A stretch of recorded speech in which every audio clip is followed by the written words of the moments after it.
Hey guys, tonight we are walking the marble-paved streets of ancient Rome. But we're not here for the gladiators, the legions, or the grand triumphs.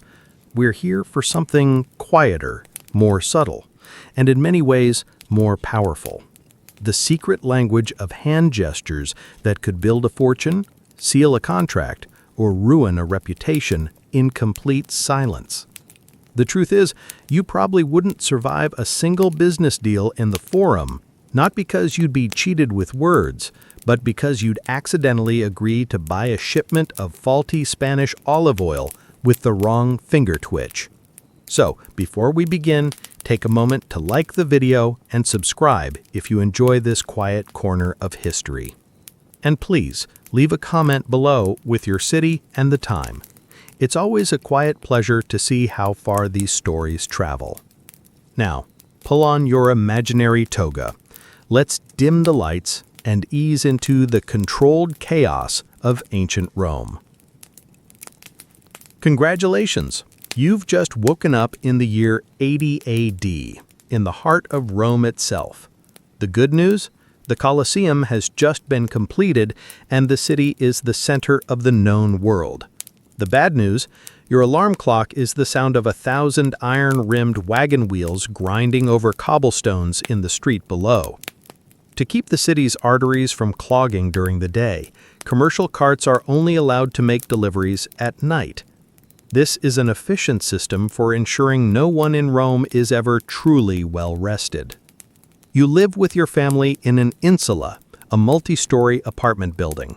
Your flat is cramped, noisy, and probably a fire hazard, but it has a decent view of a neighbor's laundry. You are the son of a respectable merchant, part of the equestrian class. Not a high-born patrician, but a man of business and ambition. And today is an important day. Your father is taking you to the Forum to finalize a shipping contract, and your job is not to speak, but to watch. Your education in the silent, ruthless language of Roman business begins today. You dress in a simple, clean tunic and a carefully draped toga, the official uniform of a Roman citizen, which is about as comfortable and practical to wear as a bedsheet in a windstorm. After a quick breakfast of bread dipped in wine and a few olives, you head out into the streets. The city is already a churning river of humanity. Senators in immaculate white togas carried on litters, messengers running through the crowds, shopkeepers shouting their wares, and soldiers on leave, all mingling in the narrow, crooked streets that smell of wood smoke, baking bread, and the city's notoriously overwhelmed sewer system. You arrive at the Forum. It is a beautiful, chaotic mess of gleaming marble temples, grand basilicas, and endless rows of shops, all packed with people shouting, arguing, and negotiating. It is the most powerful place on earth, and it has the acoustics and personal space of a public bathhouse during a fire drill. Your father guides you through the throng, pointing things out, his voice a low murmur against the roar of the crowd. "See that lawyer?" he says, gesturing towards a man in the middle of a fiery speech. "Notice his hands." You watch the orator. He is not just waving his hands for emphasis. Every gesture is precise, a part of his argument. This is where you learn your first lesson. You see him join his thumb and forefinger into a circle. This is not a sign of okay. It is pollice et indice junctis, a gesture used to make a sharp, precise, and irrefutable point. A moment later, a man in the crowd, clearly impressed, makes the same gesture back at him, a sign of intellectual approval. It is a silent applause for a well-crafted argument. As you walk, your father sees a friend, another merchant, across the square. He needs to get his attention. He doesn't shout. He brings his hand up and sharply snaps the middle finger off the thumb. Digitis concrepare. The sound is sharp, clear, and cuts through the din. It is an obscure but common signal, a polite but firm way of summoning a subordinate or getting an equal's attention. It is a gesture of command. Your father subtly snaps his fingers. The other merchant turns and nods. You try it yourself, but only manage a dull, fleshy thud that goes completely unnoticed. It seems commanding respect requires a specific wrist technique you have not yet mastered. Then your father points out a senator arguing with a contractor, his index finger extended and jabbing towards the man's face. Index ostentus. Never do that, your father warns. To point with one finger is aggressive, accusatory. It is how a master scolds a slave. To do it to a man of equal or higher rank is a grave insult. Whether these gestures were a universally understood code across the vast Roman Empire, or if they had regional dialects that could lead to awkward misunderstandings for a traveler from Gaul or Hispania, is a nuance of daily life lost to the historical record. But here, in the heart of the Forum, this silent language is as important as Latin. You and your father are now approaching the Basilica Julia, the great hall where law courts and business deals are in full swing. Your own meeting is about to begin. Your father stops you, puts a hand on your shoulder, and looks at you intently. Remember what I told you. These men are vultures in fine togas. They will use your words against you. So today, you are a statue. You do not speak. You do not nod. You do not even look too interested. You just watch. Watch my hands. They will tell you everything you need to know. You nod, your stomach a knot of nervous excitement. Your first lesson is over. Now, the test begins. You follow your father into the Basilica Julia. If the Forum outside was a chaotic open-air theater, this is the serious indoor stage. It's a vast marble hall held up by rows of towering columns, filled with the low, serious hum of commerce and law. Men in togas are gathered in small, tight groups, their voices echoing in the cavernous space. Lawyers are arguing cases before magistrates. Scribes are hunched over wax tablets drafting contracts. And everywhere, merchants are negotiating. It is the single most important economic building in the world, and it smells faintly of damp wool, papyrus, and lawsuits. You find a quiet spot by a column as your father goes to meet his associate. Your lesson in the silent language continues.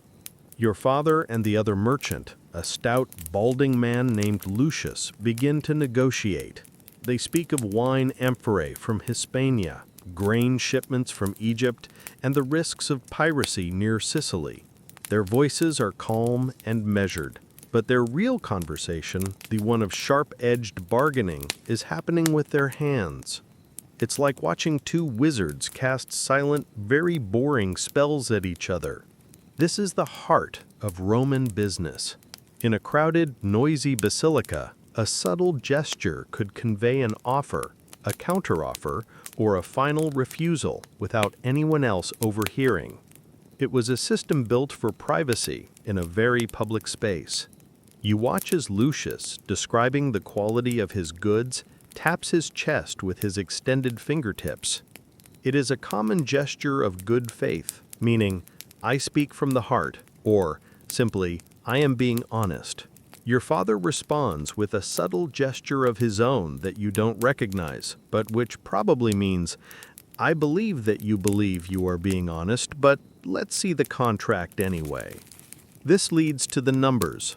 The Romans had a complex system of finger counting, or digitatio, that allowed them to represent numbers up to 9,999 using only the fingers of both hands, and sometimes just one. You watch as your father uses his left hand, bending his fingers at different joints to signify units and tens, while Lucius counters with gestures on his right hand representing hundreds. It's a silent, high-speed abacus, a dance of numbers that leaves you completely lost. how legally binding a simple handshake was without a written contract, and how often these gentlemen's agreements ended in a less than gentle disagreement before a magistrate, is a matter that kept many Roman lawyers very well fed. That's why even after the numbers are agreed upon, the deal is not yet done. Before the final handshake, you see two other merchants nearby settling a minor price dispute with a game. This is digitus macare, or flashing the fingers. It's an obscure but common sight. Two men simultaneously throw out a number of fingers on one hand while shouting a guess at the total number of fingers shown. It's a fast, noisy, and surprisingly effective way to make a quick, binding decision. The winner claps his hands in satisfaction, the loser shrugs and pays up. The saying goes that you could play macare with a man in the dark, meaning he was so honest you wouldn't even need to see his hand to trust his shouted guess. Your father and Lucius do not resort to this game. Theirs is a larger, more formal contract. After the numbers are settled, your father makes a specific point about the shipping schedule. As he does, he joins his thumb and forefinger, a callback to the orator's gesture you saw earlier. Here it is used to say, this point is precise and non-negotiable. Lucius considers this, then nods his agreement. The moment has come. They both extend their right hands. This is not a casual greeting. It is the dextrarum junctio, the joining of right hands. It is the physical manifestation of fides, or good faith, the single most important concept in Roman business. It is a symbol of a sacred trust, a binding agreement. Their hands clasp, firm and steady. The deal is done. The contract is sealed not with ink, but with flesh and bone. You watch this silent, powerful ritual and understand that you have just witnessed more than a business deal. You have seen the very mechanism that holds the Roman economy and perhaps the empire itself together. A shared unspoken language of trust, backed by the ever-present threat of a very loud and very expensive lawsuit if that trust is broken. The deal is done. Your father claps Lucius on the shoulder, the first truly relaxed gesture you have seen all day, and you begin the walk back out of the great basilica. Now that business is concluded, it is time for the Roman equivalent of a relaxing lunch, standing in a hot, crowded square to watch other people aggressively buy things you cannot afford. Your father has decided that your education is not yet complete. He leads you to a corner of the forum where a large, noisy crowd has gathered. This is an octio, a public auction. This major component of Roman life is where the spoils of war, the estates of bankrupt senators, shipments of exotic goods, and even human beings are sold to the highest bidder. It is commerce as a form of public spectacle. The auctioneer, or praeco, a man with a voice like a trumpet and the patient demeanor of a cornered badger, stands on a raised wooden platform. His job is to talk as fast as humanly possible while simultaneously deciphering the subtle finger twitches of dozens of wealthy men, all of whom are pretending to be deeply uninterested in the proceedings. Today they are selling the cargo from a ship that has just arrived from Alexandria. Spices, fine linen, and papyrus. Your father points. Watch, he says. Don't listen to the price. Listen to the silence.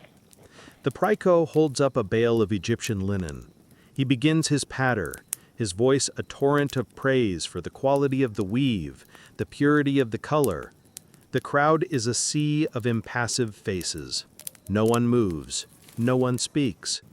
Then, across the square, a senator, a man of immense wealth and influence, ever so slightly lifts his right hand and raises a single index finger.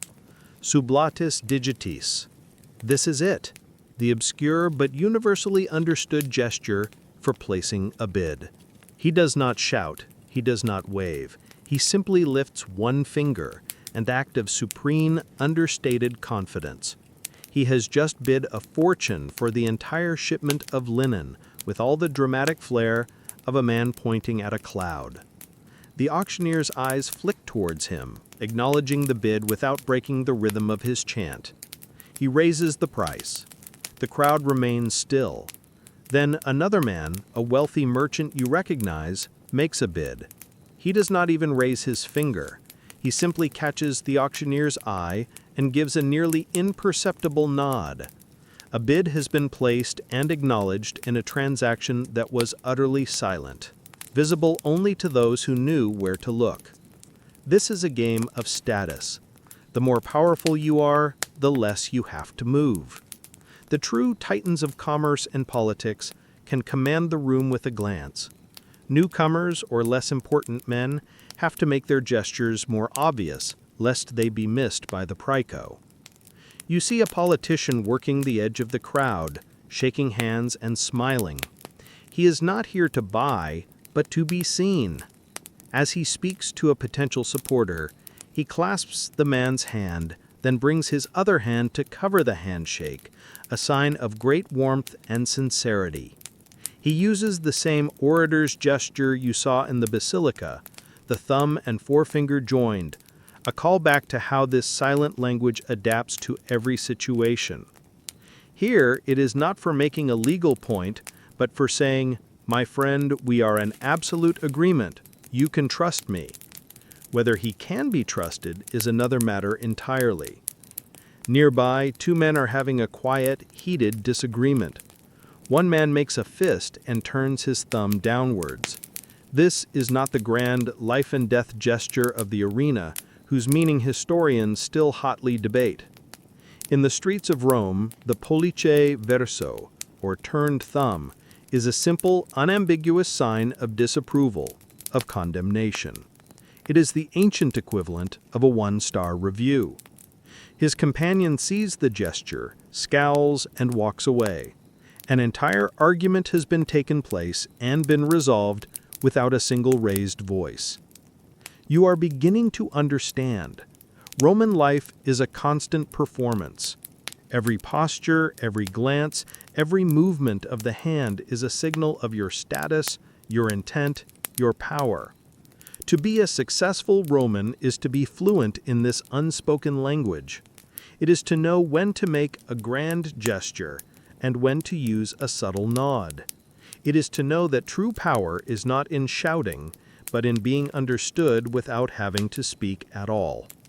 Your father sees you watching intently and nods, a quiet sign of his own approval. Your education is progressing. You have learned the language of commerce and the gestures of the crowd. Next, you will have to learn the most dangerous signs of all, the gestures of power, politics, and the Roman dinner party. The day's business is done, but your education is not. That evening, your father takes you to a kina, a formal dinner party at the home of a wealthy senator. This is not a social call. It is your final exam, and the main subject is not getting yourself or your family exiled by using the wrong gesture to ask for more wine. You arrive at a grand villa on the Palatine Hill. Slaves guide you to the dining room, where guests are arranged on 3 large couches set in a U shape around a central table. This is the triclinium, the heart of Roman social life. You are a Roman citizen, so you recline on the couch, which is the proper way to eat. It is also a fantastic way to spill sauce on your toga and get immediate indigestion. Comfort, you learn, is always secondary to looking casually powerful. Your father makes sure you are placed in a position of low importance, on the lowest couch, where you can observe without being a central figure. The guest of honor, a famous general, reclines in the most prestigious spot next to the host. The seating arrangement alone is a complex map of status, influence, and favor. As the first course of oysters and dormice in honey is served, the air fills with polite, calculated conversation. But you are not listening to the words. You are watching the hands. A senator, telling a story, laughs and waves the hem of his toga, a flamboyant gesture of applause for his own joke. No one else laughs. It is a sign of his arrogance. You see the host, a powerful senator, discreetly point at a slave with his index finger, a callback to the very gesture your father warned you against using with a social equal. Here, directed at a slave, it is a perfectly acceptable, almost invisible command. The slave immediately rushes to refill his goblet. It is a clear lesson in how status dictates the rules. A gesture that would be a grave insult between nobles is a simple, functional command to a subordinate. The power of a gesture lies not in the hand, but in the social distance between the hand and its audience. The conversation turns to a recent political appointment. Another politician at the table makes a witty but biting joke at the expense of one of his rivals. The rival, who is also present, laughs along with everyone else, a perfect mask of good humor. But as he reaches for a grape, you see it. He subtly extends his middle finger, the digitus impudicus, the shameless finger, and brushes it against the table before picking up the fruit. He has just, without a sound, in a room full of powerful people, delivered a devastatingly obscene insult. Welcome to Roman high society, where the passive aggression is as rich and complex as the food. The main course arrives, a lavish display of roasted peacock. As the conversation flows, you watch your father interact with another merchant. They are discussing a potential joint venture, a risky shipment from the far-off province of Britannia. They speak of it in vague, hypothetical terms, but their hands tell the real story. Your father makes a small, almost hidden gesture, tapping his thumb against his first two fingers. The other merchant responds with a slight, open-palmed gesture of acceptance. Under the cover of a loud story being told by the general, a silent agreement has just been forged. You walk home with your father through the quiet, moonlit streets of Rome. The chaotic noise of the forum has given way to the deep, sleeping silence of the night. The grand marble temples are now just pale, ghostly shapes against the dark sky. Your mind is buzzing, not with wine, but with the day's revelations. You now understand that this city is not just built of stone and law, but of a vast, invisible web of gestures, glances, and silences. It is a subtle, dangerous, and beautiful dance, and for the first time, you feel you are beginning to hear its music. Your father places a hand on your shoulder, a simple gesture of approval, more meaningful than any words of praise. You look ahead at the winding path home, no longer seeing just a street, but a network of opportunities and risks. You are no longer just an observer. You are ready to learn the steps. You are ready to join the dance.